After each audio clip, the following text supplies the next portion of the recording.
Я проснулась в тихий час, постучался ко мне тренер и говорит: хорошая новость в дом принес тебе. И раз Карине.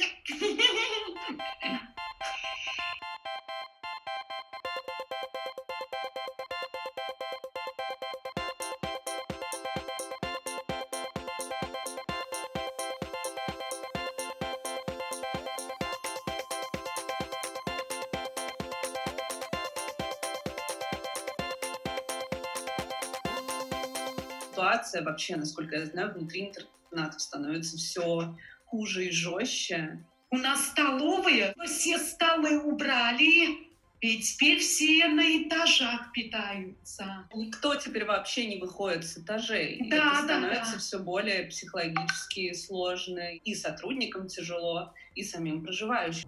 Скажи, могут ли они обниматься? Нет. А целоваться? Нет. А подходить друг к другу близко? Нет. А какое расстояние должно быть между ними? 200 метров.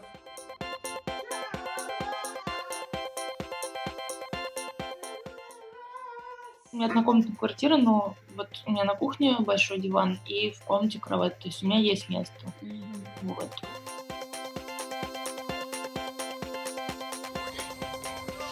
Попа ниже. Держись. Не могу сказать, что я сразу на это решилась сама. Понятно, что все равно это большая ответственность, это нужен на это какой-то ресурс. Матвей!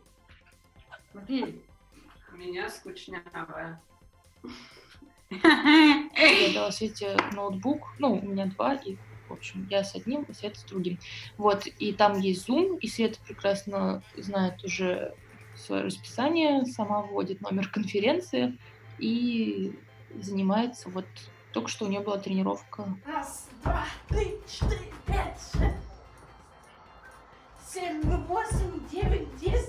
Наша жизнь с ней, конечно, похожа больше на какую-то такую, ну вот, типа, живут две девушки, которые, я не знаю, например, снимают одну квартиру на двоих.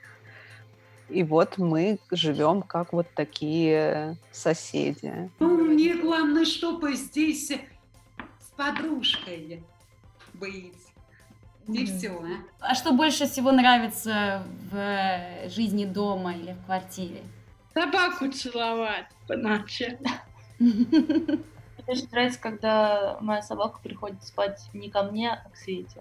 Можно было бы, конечно, забрать из спины любого человека, и ему было бы уже в квартире или в тренировочной, или вот как у меня в моей, было бы лучше, чем в ПНИ. Нина. По-французски. Бонжур. Анфиса.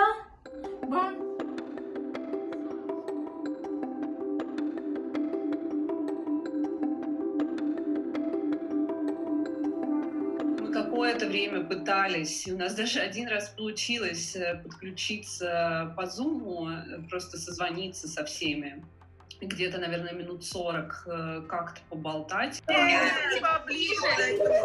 Все увидели, что мы все сидим тоже у себя в квартирах по домам. И это не то, что мы куда-то все испарились, бросили все и так далее. Но дальше интернет в интернате просто перестал тянуть что-либо, какую-либо нагрузку. Я придумала другой формат. Привет! Я вот сижу дома тоже, как и все сейчас. Покажу тебе немножко, где я живу. Это мой рабочий стол, синтезатор, компьютер. Я очень по тебе скучаю. Я тебе обещаю, что как только все закончится, купим все сосиски, которые есть в нашем магазине на ВДНХ. Ребята получают эти сообщения и записывают ответные. Аине, большой поклон. Мне кажется, что в результате это, правда, получилась довольно какая-то хорошая история и важная и волонтерам, и, да, и ребятам тоже. У меня разорвалось сердце, если вам интересно. Да, абсолютно. Мне кажется, у всех разорвалось сердце. Я больше не хочу.